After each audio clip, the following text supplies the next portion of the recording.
Hello everyone, I'm Rochelle Chernowski, and this is Shell Point Today for Thursday, August 28th. On today's show, we'll get one last preview of the upcoming trip to Mount Dora, and we'll hear some stories of the classroom from longtime teacher Carol Ashley of Coquina, along with other school time memories from a variety of Shell Point residents and staff. But first, we want to remind you that today is the Tea and Tour at the Arbor.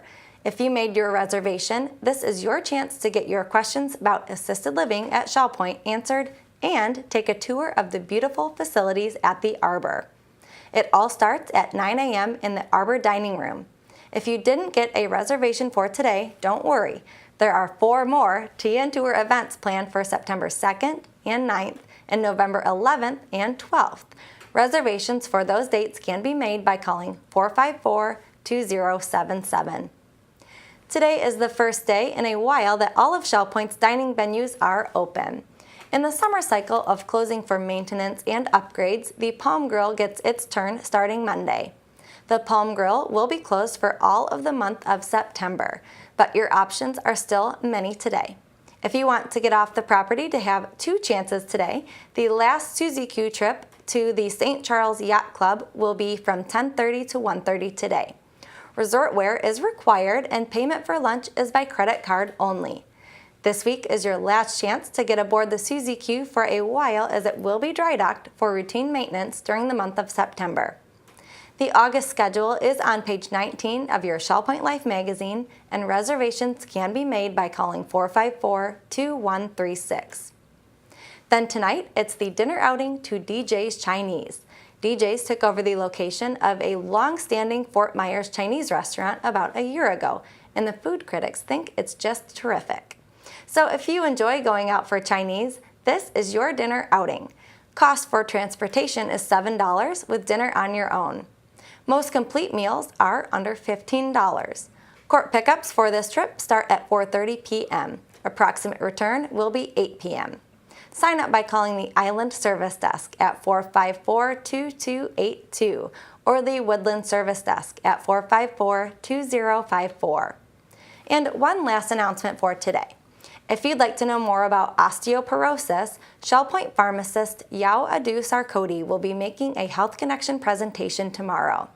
He will describe the condition, share about risk factors, as well as treatment options available. Yao's presentation will be at 1:15 in the Social Center on the island. We have a lot of very creative residents living here at Shell Point, and one of the many areas that shows up is in the new ideas for outings and trips. Bev Chandley of Resort Services is game to do her best to make these trips happen. The next such adventure is an overnight trip to lovely Mount Dora. Here is Bev with a description of what it will be like. Hi everybody, and it's an exciting time here at Shell Point because it's once again time to register for your Academy classes, and within those classes we have our Academy on the Go trips. My name is Bev Chandley, and part of my responsibilities here at Shell Point are to plan these activities, these on the go field trips for you, and I'm here today to talk to you about the overnight trip that we're offering this fall through Trendy Tours going up to Mount Dora and beyond. It's Lakes County time to explore. So get ready to listen up for a few minutes and we'll show you some pretty pictures of what we're going to encounter on the trip, and we hope that you'll sign up to join us. We only have until the 28th of August for signing up for this trip, so you'll want to get right on the bandwagon if you feel like you want to come with us. We're going to take off, and we usually split these Academy on the Go overnight trips into 4 separate field trips. And the first stop along the way is a trip to the Harry Lou Gardens. It's just outside of Orlando, and it's said to be fabulous. It's owned by the state, and it was donated back, I believe, in 1956. But it's supposed to be spectacular, so that's our first stop along the way on our voyage up to Mount Dora. Once we finish up at the gardens, we'll also tour the mansion there. We will head to Mount Dora itself, which is a historic little town. It's nestled in the hill country. Yes, Florida does have hill country.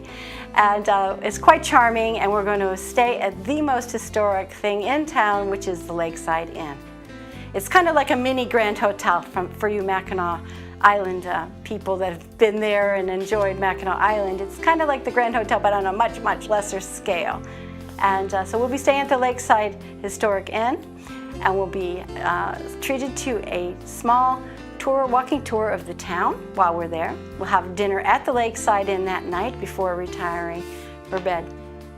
We're going to start the morning activities with breakfast at the Lakeside Inn, and afterwards we're going to go to Premier Boat Tour Company, and we're going to do the Mount Dora Canal Tour. Now, these canals are pretty familiar to us in some way we might not even realize. This is where Johnny Weissmuller did all those Tarzan movies. And it's always fun to think about Tarzan, Jane, and Boy, and of course that little chimpanzee they always had as a pet. As we go through these canals, we should bring back some fond memories. Now, so bone up on that Johnny Weissmuller call, because we might just have a contest to see who does it best. We'll have a nice lunch in Mount Dora before we head back down toward the south and Shell Point. But along the way, we're going to take in another classic Florida roadside attraction. We're going to go through Claremont, where we'll find the Citrus Tower, which is a huge tall tower. We can take an elevator up, and we can look out all over 8 different counties in Florida. And I'm not sure how far we'll get to see the day we go, but let's hope for clear skies and an 8-county view. After we leave the Citrus Tower, we're going to head back to Shell Point and get you back here for dinner. And hopefully the trip will be wonderful, successful, a lot of fun, and educational as well. So think about it for a few minutes, but don't hesitate to sign up for this wonderful overnight Fall Academy on the Go trip, because they're only limited to 45 spaces. Just call either service desk or me directly at 454-2239. Thank you. While most of us aren't heading back to school now, thankfully, as most of the students of Fort Myers are, we're taking some time this week to honor our teachers and reminisce a bit about school days. Carol Ashley was a teacher for many years, including until recently as a Shell Point resident. We asked Carol to take a break from her duties at the greeter desk to tell us a few stories. I'm a graduate of Indiana University, the education department. Probably I started teaching when I had a wonderful first grade teacher. She influenced me so many times, and I still remember her after all these years. First teaching job was first grade in Portage, Indiana. I taught mostly first grade, some second grade, and 4th grade gifted classes, 5th grade junior grade books discussion classes in Indiana. My first class was 31 students. I had no teaching assistant, and it was wonderful. The faster children helped the slower children, and I have one wonderful memory of a little boy we'll call Billy. Billy was a first grader who had much difficulty with his behavior, controlling his behavior. We had tried everything. His parents tried to help, stickers, stars, behavior modification programs, nothing seemed to work. Until one day we were all seated on the floor in our sharing time. One of the students said, "We need to help Billy make some changes." So I acted upon that suggestion. I stood Billy before me. I said, "Billy, today we're going to remove the old Billy. We're going to take off," I pretended I was down by his shoes. "We're taking off the old Billy, the one that wants to fight and get into trouble and disobey, and we're placing him in the waste paper basket." And then I immediately picked up the new Billy. Billy held his hands up so I could put the new Billy on him. All of his classmates thought that was the most wonderful thing. They bought into that power of suggestion. And Billy did too. He absolutely tried to become a model student. 21 years later, I'm shopping in Winn-Dixie here in Fort Myers. I see this handsome young man walking towards me. He picks me up, he throws me in the air, and he says, "Mrs. Ashley, do you remember me? I'm Billy that you helped turn over a new leaf 21 years ago in first grade in Portage, Indiana." Wonderful young man. What a nice surprise. I taught for 20 years in Indiana. Then I moved to Florida to retire, but could not retire.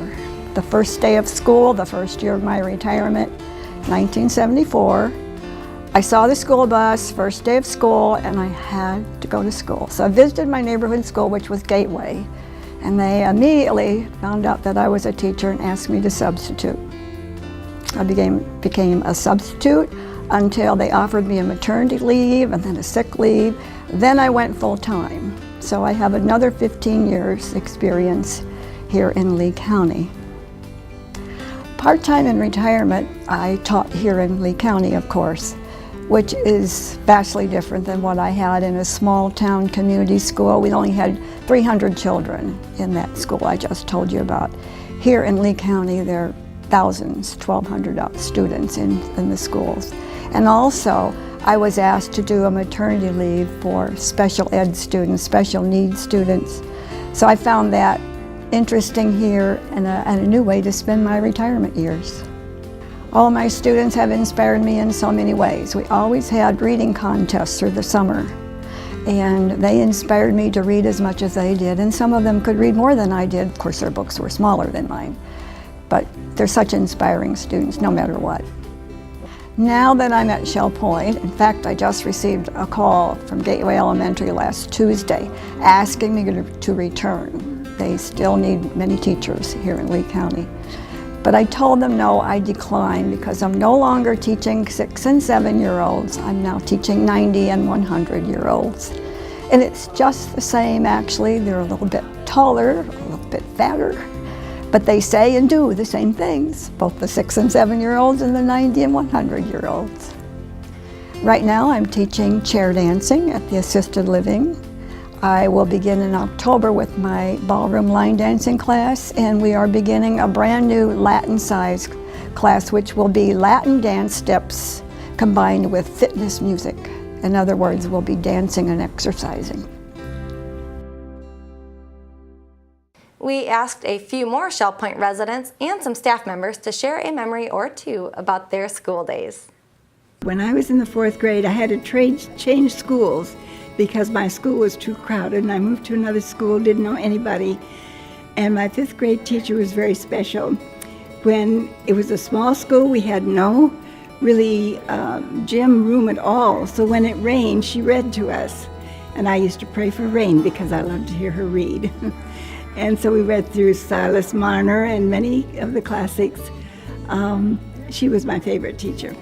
By the time I went back to college, I knew what I wanted to study, so it was rather kind of easy for me. It just was a matter of trying to work out my curriculum. But college was a process of 4 different colleges and universities. I think it was very good. It's helpful for me as an individual, and as I look back, yeah, I think it was is very good. I got a lot of different perspectives, sometimes on the same area, although it was a different course, but the area was the same, and there was some different perspectives, so I thought it was quite good.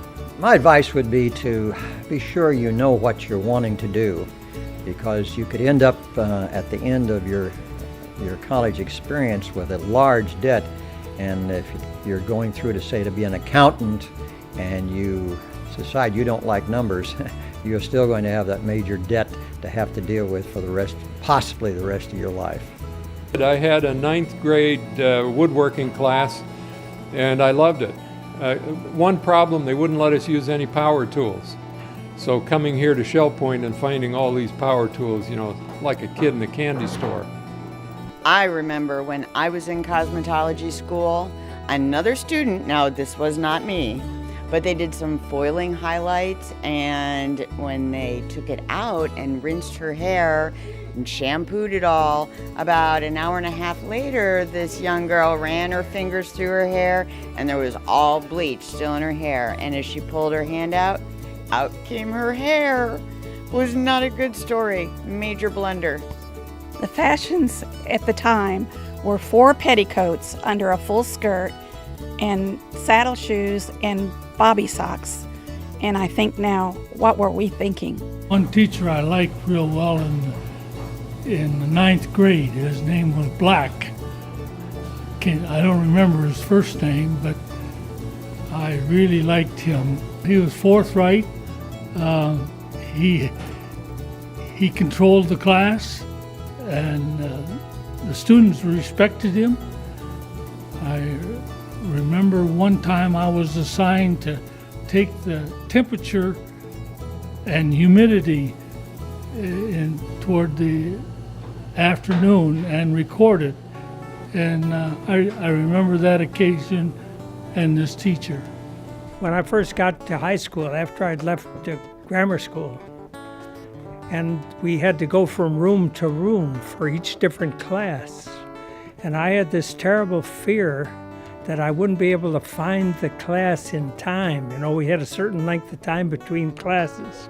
And I used to have dreams at night where I was trying to run and find my classroom, you know, and it was terrible. It lasted for quite a few years, and then finally it disappeared.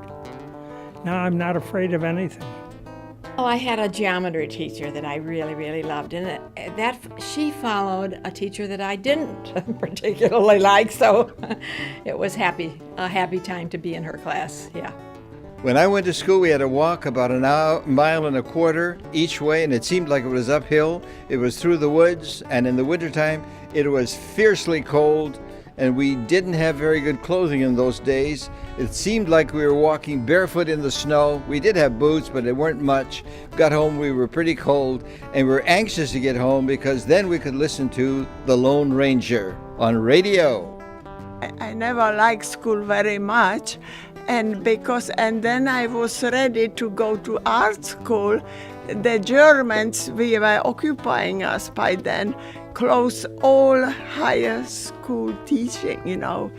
So I finally, when I was in England, I like to do something about it. So I went to Polytechnic so I could really go and paint and follow the art and design, because I couldn't do it in our country, you know. So when I was a junior in high school, somebody bet us that we couldn't take a motorcycle down the hallways into school. So by putting various friends at doors and exits and checking down the hallway for teachers, we took the motorcycle down the hallway several times. Somebody opened a door, we exited the door and went down the road. As I think back on school and my life, I think of something I read recently. Thanks for everything. I had a wonderful time. Now it's time to cover all of today's happenings, menus, and Village Church connections. Hi, I'm Jill Aldrink, and I'm here with Mary Franklin. We're here to tell you what's happening at Shell Point today. At 7:15, we have Health Connections, Bend, Breathe, and Balance at the Health Club. And at 8 o'clock, the Men's Golf Association meets at the Shell Point Golf Club. Also, for those who enjoy round robins doubles tennis, they'll be meeting at 8 o'clock at the tennis courts. And for you kayakers, the Paddlers Club will be meeting at 8:30. They gather at the kayak storage area. Assisted Living Tea and Tour begins at 9 o'clock. They're meeting in the dining room at the Arbor in the Woodlands. This event is currently full. At 9:15, you can play shuffleboard at the shuffleboard court. Current Events meets at 9:30 in the game room at the Woodlands. And also at 9:30, we have other choices. The Ladies Match Play will be meeting at the tennis courts. Also at 9:30, Samba, the card game, it will be played in the Sable Room at the Woodlands. Introduction to Beginning Line Dancing takes place at 9:45 in the Health Club. And the regular basic line dancing meets after that at 10:15. The Poetry Group will be meeting in the Tarpon Room at 10:15 as well. And at 10:30, the Suzy Q heads out to the St. Charles Yacht Club for lunch. Mary, what's happening this afternoon? Well, we start things off, Jill, at 12:45 with Mahjong being played in the Library Lounge. Aqua Pilates Stretch will take place at the LifeQuest Aquatic Center at 1:30. And at 2:45, Balance and Mobility Training Level 2 will take place in the Health Club on the island for those that are signed up. At 4 o'clock, the Seamstress will be in the Osprey Room. And at 4:30, Alcoholics Anonymous meeting will take place in the Sable Room down at the Woodlands. DJ's Chinese for dinner is a popular trip this evening. It is full, but if you are lucky enough to have a seat on the bus, at 4:30 we'll pick you up on the island 440 Woodlands, and 450 Eagles Preserve. I expect a Chinese fortune cookie on my desk in the morning. Also at 4:30, indoor bocce in the health club on the island. And at 6:30, pinochle will be played in the library lounge on the island. That wraps up our activities for Thursday. Jill and I look forward to seeing you tomorrow when we discuss the entire weekend full of activities. Have a great day. Menus for Thursday. In the Crystal Room, the Crystal Platter is sweet and sour pork with fried rice and a vegetable egg roll. The dinner special is the Crystal Carving Board for $12.95, and the soup of the day is navy bean. In the Island Cafe for lunch, the special is a tuna melt with coleslaw for $7.25. The dinner special is Thai night for $8.25. Dinner specials in the Palm Grill are grilled New York strip for $17.95 or shrimp portofino for $13.95. All menus are available 24 hours a day at www.shellpoint.net. Hi, welcome to Village Church Connections. I'm Andy Hawkins, the senior pastor of the Village Church. You know, LifeQuest identifies 6 different dimensions of well-being: the natural environment, the physical, the emotional, the educational, the community and social, and finally the spiritual. These dimensions are seen as opportunities for residents and employees to grow into well-rounded human beings. And we at the Village Church are concerned about teaching our community who God is and who we are before God, so that we would fulfill our own personal and corporate responsibility before the one on whom we depend for our very existence. In other words, we are most concerned about the spiritual dimension. But I've made the case that the spiritual dimension has a special relationship with all the other dimensions, and I've likened the other dimensions to the parts of an automobile tire. And the tire analogy suggests that the spiritual is the air in the tire. Air is necessary in a tire because without it, the tire can be destroyed very quickly. The spiritual dimension gives life and support and meaning to all the other dimensions. And without the spiritual dimension, something very significant is missing.